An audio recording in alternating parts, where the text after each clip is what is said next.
Level 1 is the realm of the overdraft and the negative balance. Your account slips into the red, maybe it's by a measly $4, maybe it's $400.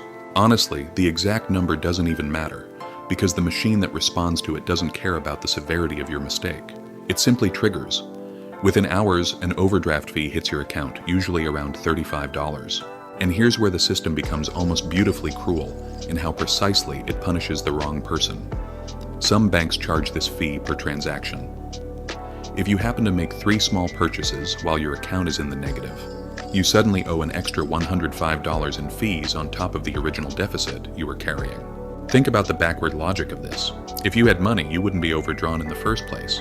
But because you don't have money, the system ensures you have even less of it. I'll never forget the raw, quiet panic of that reality. You're standing at a gas station trying to use your debit card. Declined. You try it again. Praying it was just a glitch. Declined again. There's a growing line of impatient people behind you. You start doing frantic, desperate arithmetic in your head, trying to remember if a transfer cleared yesterday, while the card reader just stares back at you with that cold rejection. Everyone behind you is watching. That is what financial stress actually feels like. It's not a dramatic cinematic moment. It's just a declining card and a racing heartbeat at a gas pump. To make it sound like a favor, the bank calls this overdraft protection.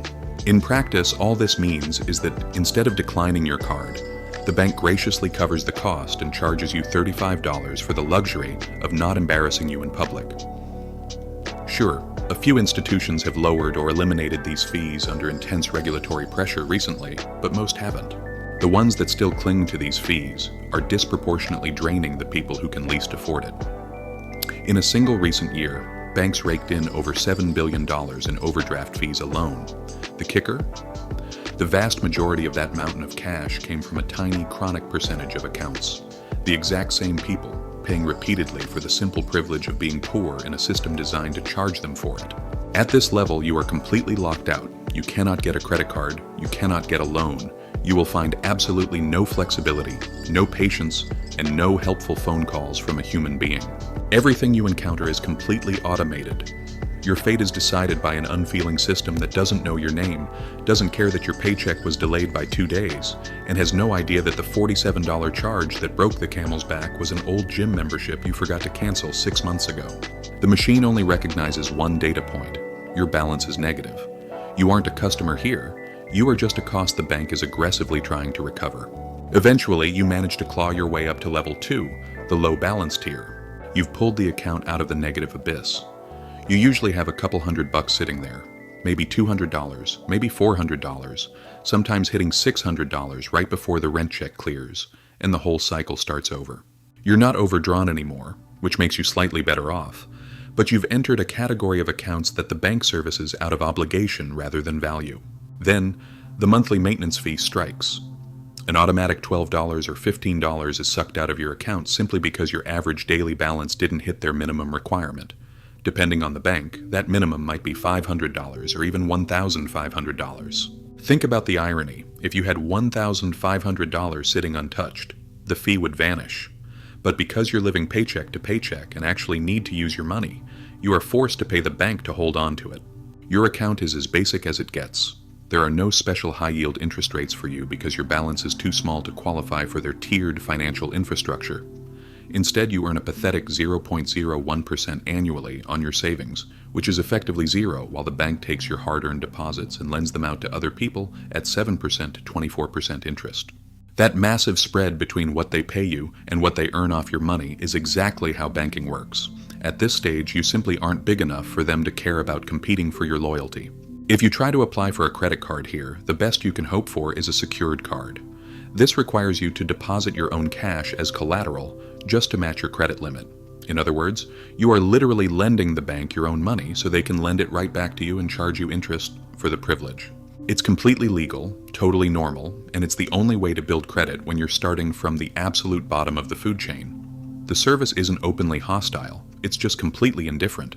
The tellers are polite enough, the mobile app works fine, but if you call with a real problem, you will wait on hold for ages just to talk to someone reading from a rigid script. There is no relationship here. There is only a transaction. You are just a small number in an automated system. But then, something shifts. You reach level 3, stable income. Maybe you land a real career path, or your current job gives you a decent raise.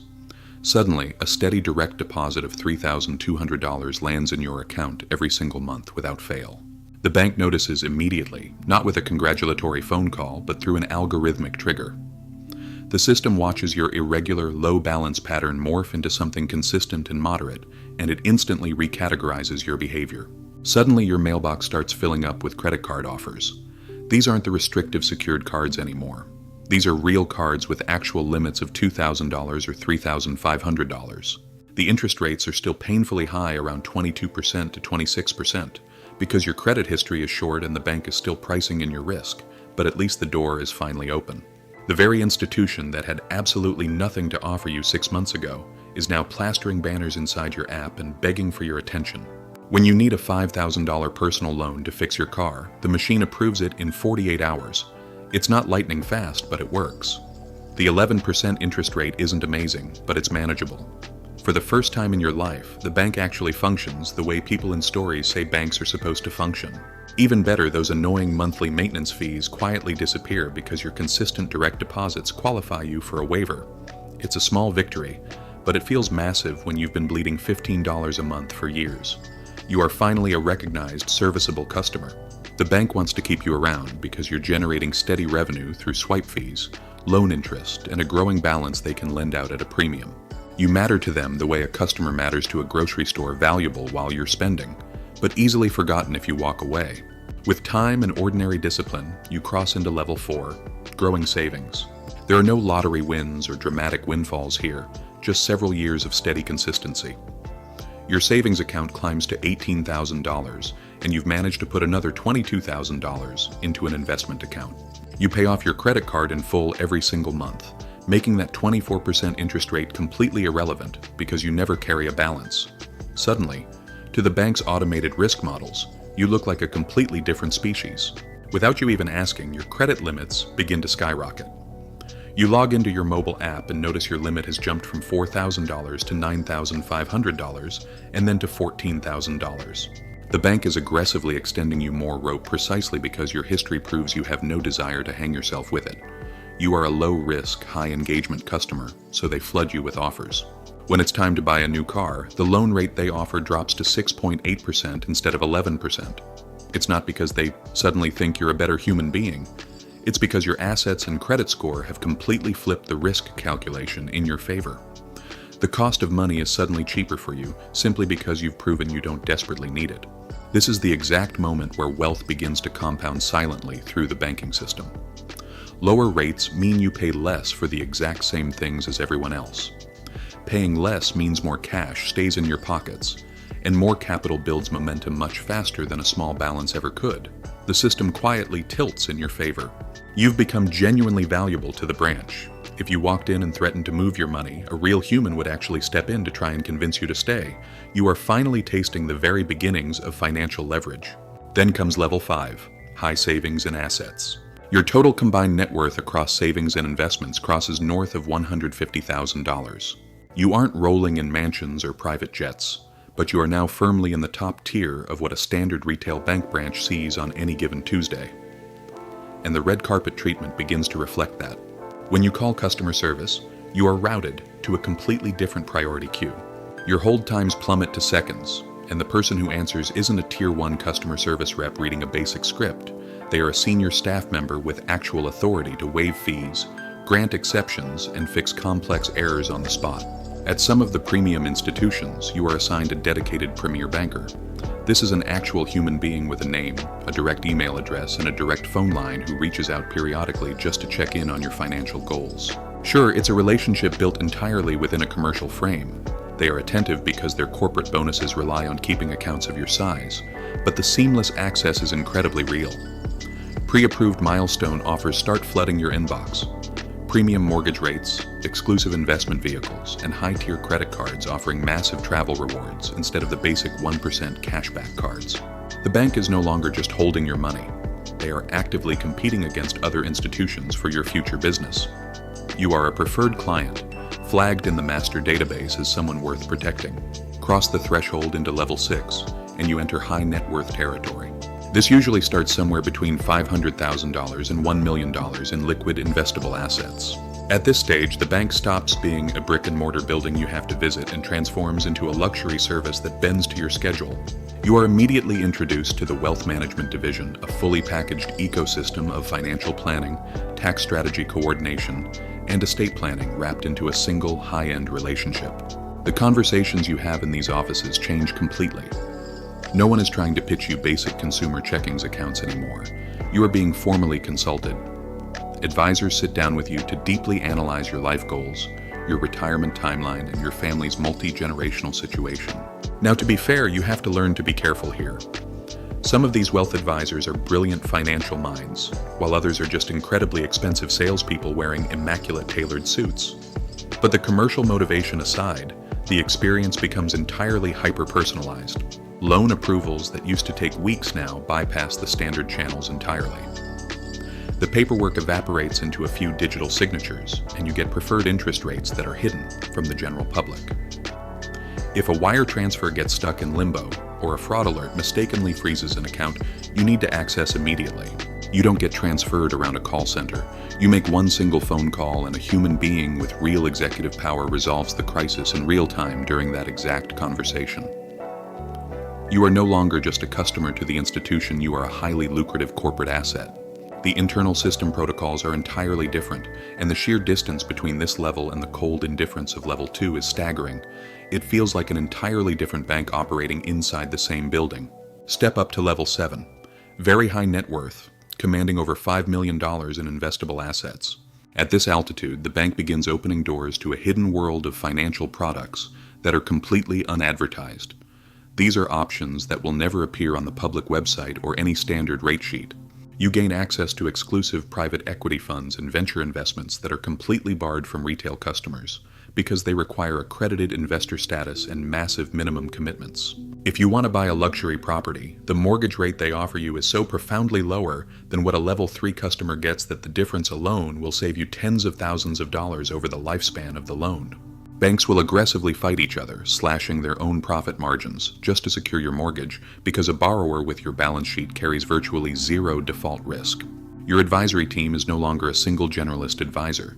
You are backed by a dedicated squad of elite specialists, one managing the active investment portfolio, one architecting advanced tax mitigation strategies, and another structuring trusts and complex estate protections.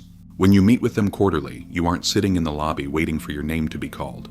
You are ushered into a private soundproof boardroom with high-end leather chairs and expensive espresso. The stakes of the conversation have completely changed.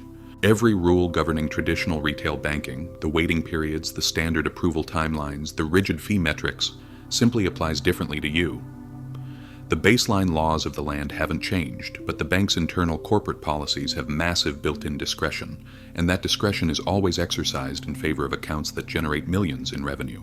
Finally, you reach the summit, level 8, the ultra-wealthy. Private banking at this level is a completely different universe from wealth management, in the exact same way that a private chartered Gulfstream is a completely different experience from flying first class on a commercial airliner. They both technically get you to the same destination, but the reality isn't even comparable. At this tier, you don't just have a banker, you have a private banker. Inside the upper echelons of the institution, that title carries an immense amount of weight. This single individual manages a tiny, highly exclusive portfolio of clients, sometimes fewer than 20 families in total. Their entire professional existence revolves around keeping those 20 relationships happy. They know your children's names, they know the specific goals of your private family foundation, and they intimately understand what legacy you are trying to build and protect. Most importantly, they have a direct line to the absolute highest executive decision makers in the corporation. They can orchestrate custom, bespoke financial arrangements that don't exist on any standard menu. Every single deal at this level is entirely handcrafted. The interest rate on a multi-million-dollar liquidity loan is negotiated directly over lunch, not read from a corporate PDF. If a premium private equity co-investment requires a strict $5 million minimum, that minimum is quietly waived for you because the strength of the broader relationship justifies it. If a complex cross-border transaction would take an ordinary retail customer 2 weeks of stressful paperwork and compliance audits to complete, your private banking team handles the entire regulatory headache internally within 48 hours. Because the back-office processors have been flagged exactly whose account they are dealing with. The rules of the system become completely fluid. Now let's be entirely honest about what that means. Banks do not break federal laws for their ultra-wealthy clients. What they do is exercise every single legal ounce of corporate discretion available under their policies to protect a relationship worth preserving. Fees that technically exist are routinely wiped clean before you even know they occurred. Complex exceptions that require multi-layered executive signatures are greenlit before the formal request is even typed up. The entire banking system, the exact same infrastructure that was cold, automated, and violently punitive when you were struggling at level 1, has transformed completely. It is now human, deeply attentive, and aggressively oriented toward finding a way to say yes. You are no longer a client to them. You are a relationship. In fact, your family's account is a named high-stakes line item in a senior executive's annual performance review. Losing your business would actively derail careers, and that, more than anything else, is a completely different kind of power.